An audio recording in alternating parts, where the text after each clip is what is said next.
The Buffalo Bills fall to 4-3 on the season after losing to the New England Patriots 29-25 this week on the Wandering Buffalo podcast. You are now listening to the Wandering Buffalo podcast with your hosts, Justin Goddard and Andrew Chang.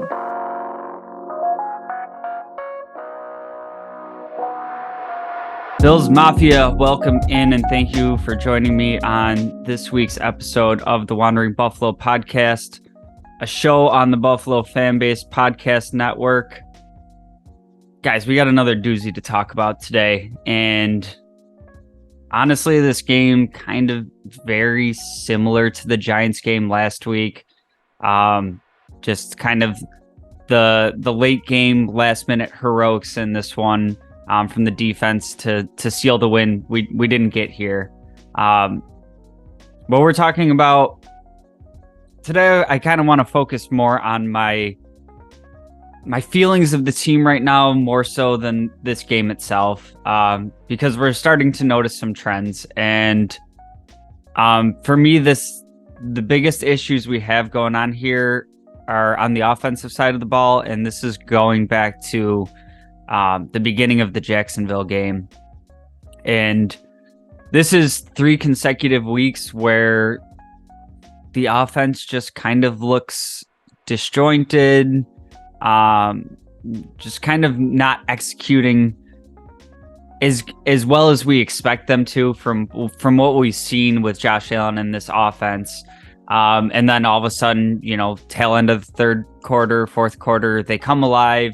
And when you look at this stat sheet, you look at the final score of this game, it looks like a very different game than what we watched, right? Pretty much doing all our damage in the second half and then in kind of the final minutes of the game. And I feel like this is something I've talked about before, and it's kind of like this conservative approach to, we'll say, inferior opponents, that we're kind of playing down to their level. And then it's like, oh shit, it's the end of the game. We played to their level too much. Time to turn it on. This week, it's not the Patriots in particular that bothers me about this loss. I don't really care about the fact that they were 1-5 and how bad they were ranked throughout the league on a lot of things. I mean, that stuff matters. It does make it hurt more. But I did write an article before this game kind of talking about how New England's kind of a dangerous team right now. Division games are always usually a little bit tougher. We've blown them out so much in the past. Bill Belichick's going for his 300th win.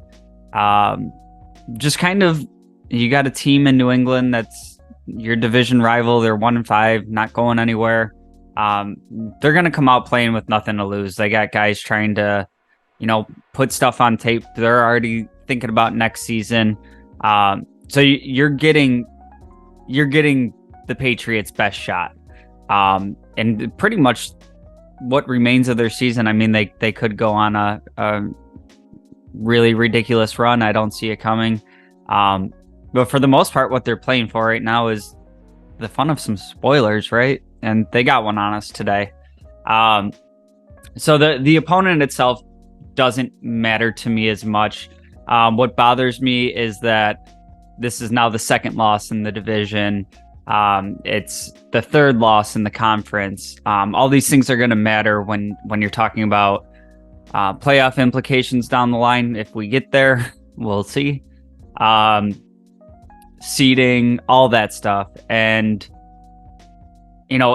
if the playoffs started right now, the Bills would be in the 7th seed. So not sitting in a great spot, headed into kind of like the halfway point of the season.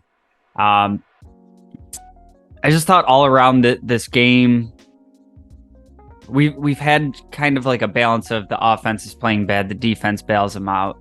The defense took a lot of injuries, the offense was scoring. This week, I think we just saw a failure to execute on all phases of the game, giving up a big punt return, Tyler Bass missing a field goal, Josh Allen interception on the first play, drops by receivers. The defense, letting a really terrible offense score 29 points. So I think this was a week that it really all just came together. And, I'm not going to make any excuses for the defense. I think they had a bad game out there. Certainly, feeling the effects of missing players. You already had Daquan Jones. Ed Oliver misses this game. Then it kind of played out exactly how New England wants to be playing these games. They get the ground game going, shortens the game, shortens the number of possessions you have, keeps Josh Allen and the offense off the field, makes every possession you have more valuable. So, just not having those anchors that we've had in the middle of the defense, I feel like that really hurt us this game. Already seeing a ton this week about, needing to fire Ken Dorsey, play calling, all that jazz. I'm not going to sit here and I'm not calling for Dorsey's head. I'm also not going to say that he didn't have, some stuff I didn't like in this game. Not saying that he couldn't be better. I think when you put on a doozy of a performance like that on all sides of the ball, there's going to be opportunities all over the place. But I do have to put a lot of this on the execution of the players, at least in the first half here. There are some game plan stuff that I don't like, some strategy, some play calling. There is a bunch of stuff I don't like. But at the end of the day, there were some opportunities out there that were missed. And, one of them sticking out is the Dawson Knox drop on 4th and 2. And a lot that goes into a simple play like that, right? On a play like that, play was called that, was there to be made that would have gotten the first down to continue the drive. Now, execution wise, yeah, we saw Dawson Knox have the drop. Do I think he should be coming away with that catch? Absolutely. But also execution wise, Josh Allen, looks at him late, gets the ball in there late. Instead of maybe taking a hit from one person, now he's getting sandwiched between two people. He's already dealing with a wrist injury. So it kind of adds up to me that on a play like that, it's an execution. We also saw Stephon Diggs, bracketed all game and, manages to be running free down the field, and Josh Allen just misses him, overthrows him a little bit. Looked like it would have been a, walk-in touchdown. Just things like that. I mean, this is another game. You took a lot of penalties. You didn't do shit in the first half. Defense was struggling.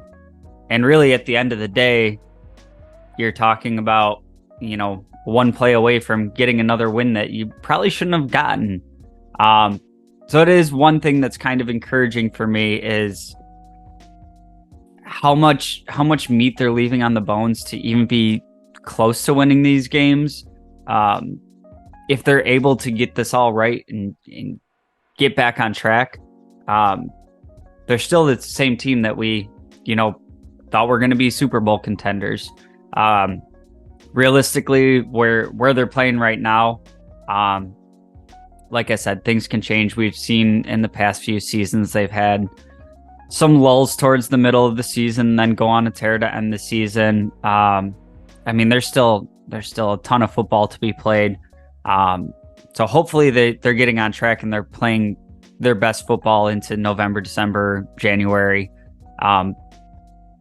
Obviously, the injuries to some key players on defense play a factor here. But as they stand right now, I don't see this being a team that's ready to make a deep playoff run. Still plenty of time to get it together. But what I was kind of hoping we would be leaning on, especially as we saw these defensive injuries kind of piling up, is this is a league that it's not so much a defense wins championships league to me anymore. I think that matters.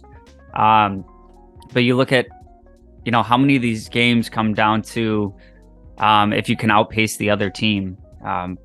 Always thinking of the 13 seconds game. It ends up being like 48-45, whatever the score was.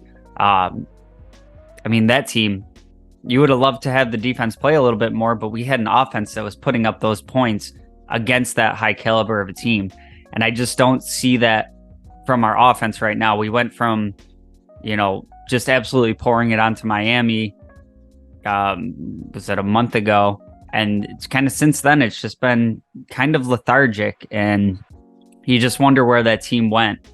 I think that's the biggest thing for this team, and there's really no excuses on the offensive side of the ball. They're not really dealing with much for injuries. You have the guys out there that you wanted. It's just a matter of getting them involved and executing properly, and taking advantage of these teams that you should be beating.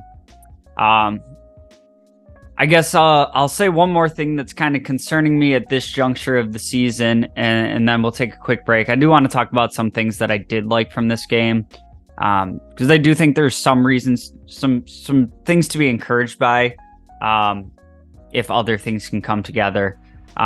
But the last thing that's really concerning for me coming out of this game is I already talked a little bit about how all three of their losses came, inside the conference, two of them inside the division. What concerns me the most about this team right now is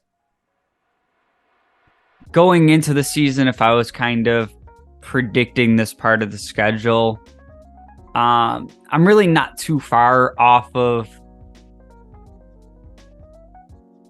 where they are right now, I guess. My issue is, I always plan on the Bills losing one of these games that they shouldn't. We've seen it pretty much every year under McDermott. There's just that one game that it's, how the hell did you lose to this team? Going into the season, I don't think that I necessarily would have had New England pegged as that team. But seeing where they're sitting now, like that ends up being one of the games that you definitely should have won. Jets game kind of figured about the same. It was going to be a tough battle. I saw that one kind of being a toss-up when Aaron Rodgers was in the mix. He goes out in the first series. That should have been a pretty easy win. So just kind of things adding up, and throw the Jacksonville game in there. Jacksonville's a good team. They're a playoff team from last year. So that was one I had to expect to win, but I could have seen that one going either way. So I kind of would have had the Bills somewhere around probably just 2 losses at this time of year. But was really hoping that we could kind of pump up our record going into kind of this back half of the season. Just looking at all these teams that you still have ahead of you.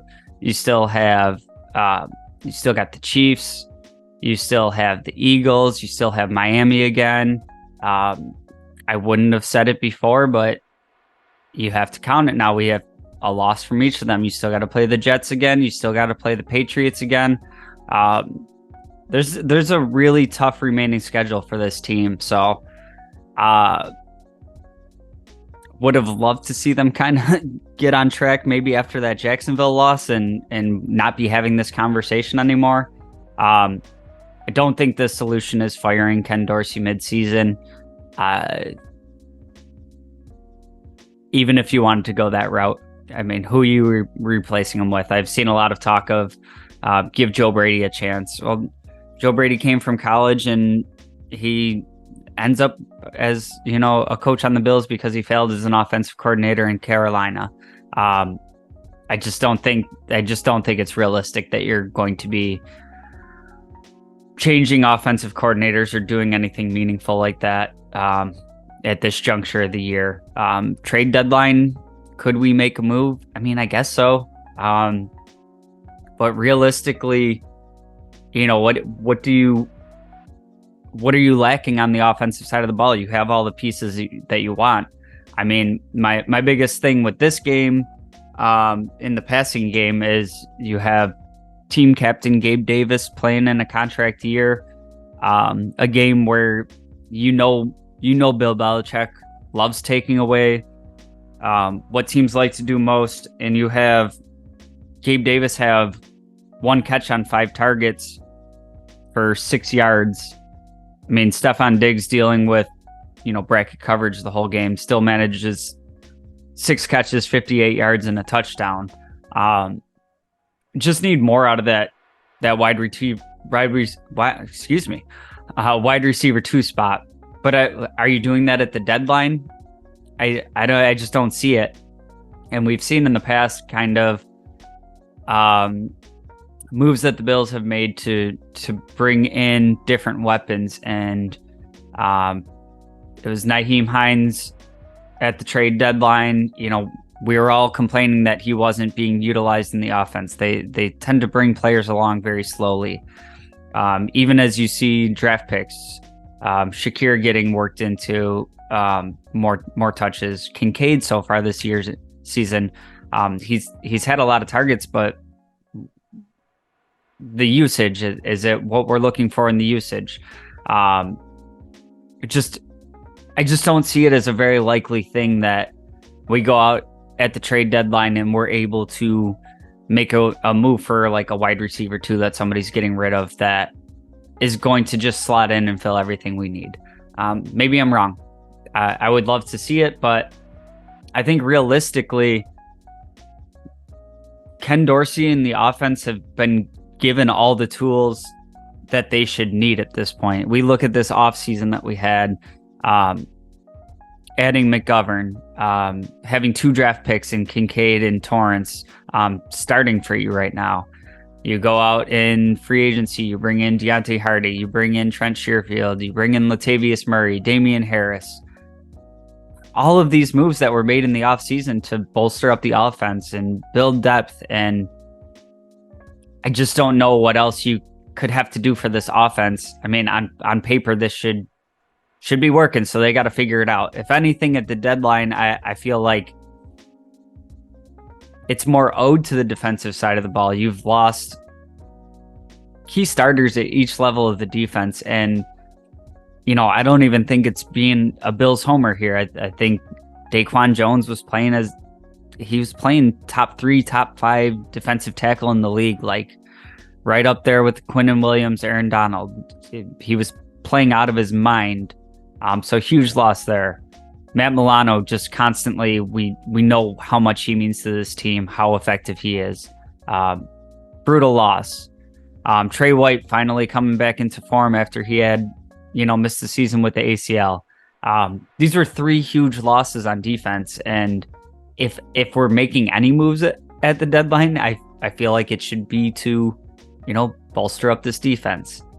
I think Ken Dorsey, Josh Allen, that offense has all the pieces that they should have there to succeed. They just gotta figure it out. They gotta find a way. We're gonna take a quick break. I'm gonna come back on the other side. I do want to touch on some things that I liked about this game and what we're looking at going forward. Stick around. Hey, this is Dick DeGroat, Bill's dad. Now back to the show.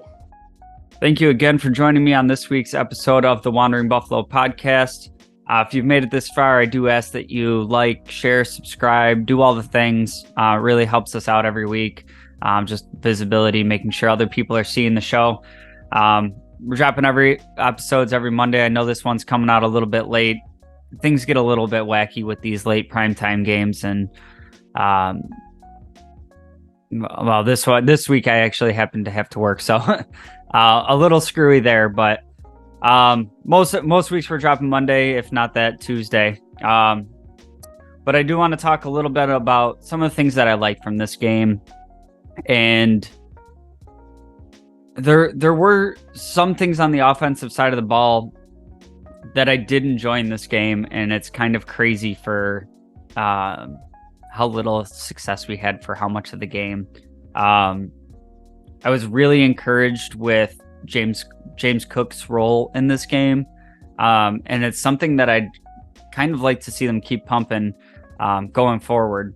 I mean, 13 carries for 56 yards. It's not the craziest stat line there, but also adding 3 catches for 46 yards and a touchdown. I think you drafted this dude in the second round to be a game changer.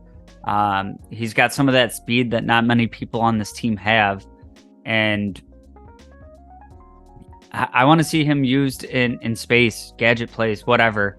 I think he's the type of dude that you need to get him some volume and let him get opportunities in the open field. That's the type of guy that can really make a defense pay. And having him involved in the run game, the play action, leaking out of the backfield, just super encouraged by what we saw from him in this game. I mean, you're talking 16 total catches, 100 yards from scrimmage. Like that, I'll take that every week for my running back. Also, Latavius Murray again. He doesn't show up like crazy on the stat sheet, but it seems like every week he's making some sort of play that a dude at his age and his size just shouldn't be making. Got involved in the passing game. He had the, I think it was like a 17-yard rumble for a first down. I love seeing him. He's not somebody I was expecting a ton from going into the season, but he's kind of surpassed my expectations. I think he's been a great piece to this offense. I already mentioned Diggs for how Belichick wants to play defense against Diggs. We've seen Diggs still have a lot of success against Belichick and the Patriots. Kind of a humdrum day for what we've been seeing out of Diggs this year. But, I mean, still comes away with 6 catches, 58 yards, and a touchdown. Honestly, I'm not that upset about that from Diggs' perspective. I mean, going into this game, the Patriots, the best team in the league at limiting teams' number 1 receivers, and the worst at stopping the ancillary weapons, the wide receiver 2s. And that's one I got from Joe Marino there, Locked On Bills. I'm good with the game that Diggs had. One of the things that I loved in this game was the other weapons getting involved. We saw the ball really get spread around to some different targets. But what I don't like about how this is breaking down is 2 of your guys that I would expect to be the ones making the biggest impacts when a team is trying to limit Diggs it's Knox and Davis. And we already talked about Gabe Davis. 5 targets, 1 catch, 6 yards. Dawson Knox, 3 targets, 1 catch, 10 yards. I mean, that's just not good enough for, Knox getting a big contract. And Gabe Davis, this is supposed to be when he's putting out his best brand of football. I mean, there is, some off-season debate about after this season, are we extending Davis? Are we letting him walk? I was kind of in the camp of extend him, but also like being willing to wait on it because, worst case scenario, you can't afford him in free agency. He walks, you play the comp pick formula, but in the meantime, he's trying to get every dollar he can out of that next contract, and you have Gabe Davis going bananas for you this year. Well, 5 targets, 1 catch, 6 yards in a game that we needed him to step up. Players that we do see stepping up, Dalton Kincaid. This was my favorite thing from this game. I love what Cook did in this game, but this is kind of the game that we've been waiting for from Kincaid. And not only does he have 8 catches for 75 yards, but the efficiency of it, right? He had 8 targets, 8 catches. Leads the team in receiving yards, second in targets. I want to see a lot more of that going forward. I think that's what we drafted him to be. Drafted him to be that number 2 option in the offense. And, maybe it is you let Gabe Davis walk after the season and you're just replacing wide receiver 2s because Kincaid has that impact. But I think seeing a game like this from him, it gives me some positivity going forward that, we can, if used right, he can be that second answer in the passing game when a team is taking away Diggs. And if you kind of shift what I thought it would look like from the beginning of the season, and you make those primary weapons Diggs, Kincaid, and Cook, I think you could see a lot of success with this offense. The other people we saw getting involved, Hardy, Shearfield to an extent, but Khalil Shakir has been a little bit more visible this season than he has been the last couple, and comes away from this game four catches on 4 targets for 35 yards. So maybe he's somebody that needs to get an increased role in this offense too. We'll kind of have to see how that plays out. Looking forward, the Bills have a short week coming up against Tampa Bay. Tampa Bay is also another not very good team, so hopefully this is kind of a get-right game. We'll see. Some injuries to monitor. Ed Oliver missed that game. Von Miller's one that I wanted to talk about here. Only ends up having 6 snaps this game. Says after the game that he's feeling fine. He had 20 and 27 the 2 previous games. I don't really have an answer there, but the best I have is, wanting to limit him in with the short week coming up. But I don't know, man. I'm all for a pitch count. I know that he's coming off an ACL, and I guess accepting that there's a ramp up period and he's not going to be back to his Von Miller self, regardless of when he was activated from the IR. There was going to be an adjustment period. But boy, do I wish I had prime Von Miller, in that last series when Patriots are just walking down the field.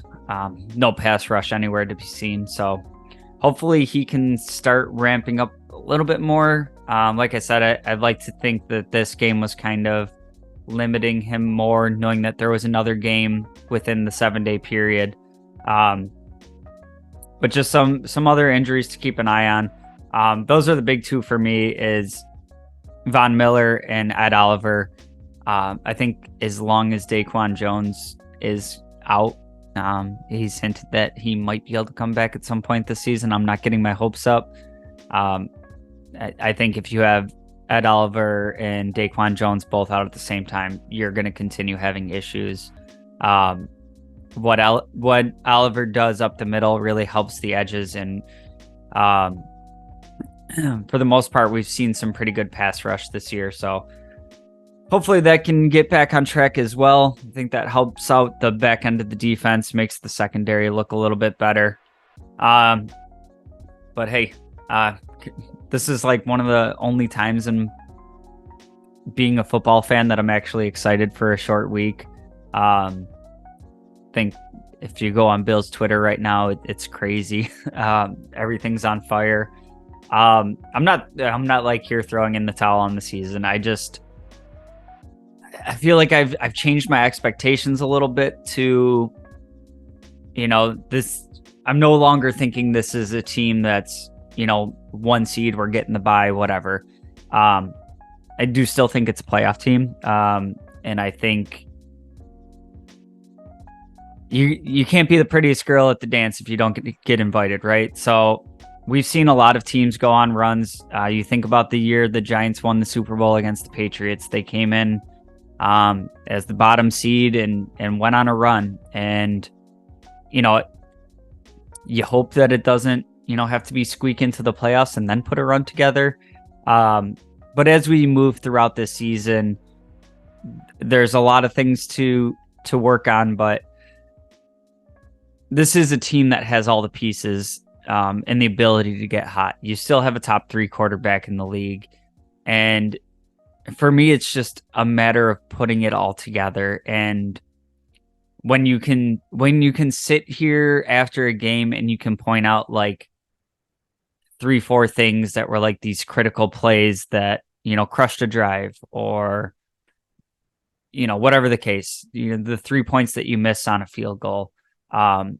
It's just kind of telling me how close they are to, they make those couple plays, you convert that 4th down, you get a touchdown there instead, and it stops points coming from the other way. It's a matter of inches like that in the NFL. Starting out the game with your first play of the game being an interception that leads directly to points. Before the offense even really took the field, they're in a 10-point hole in this game. Momentum fully against them. So I still have a lot of optimism for the season. I think that there's a lot more to clean up at this point in the season than I would like to. I think that there have to be some tough conversations in the meeting rooms with the coaches, maybe a little bit of a different approach to how we're preparing, because the team has, in particular, the offense has been coming out looking flat, but there's still a lot of football left, a lot of time to get things right. Hopefully we can start out doing that against Tampa Bay on Thursday. But that's going to wrap it up for tonight. Stay positive, Bills Mafia. We still got this. Thank you for joining me on today's episode. And as always, go Bills.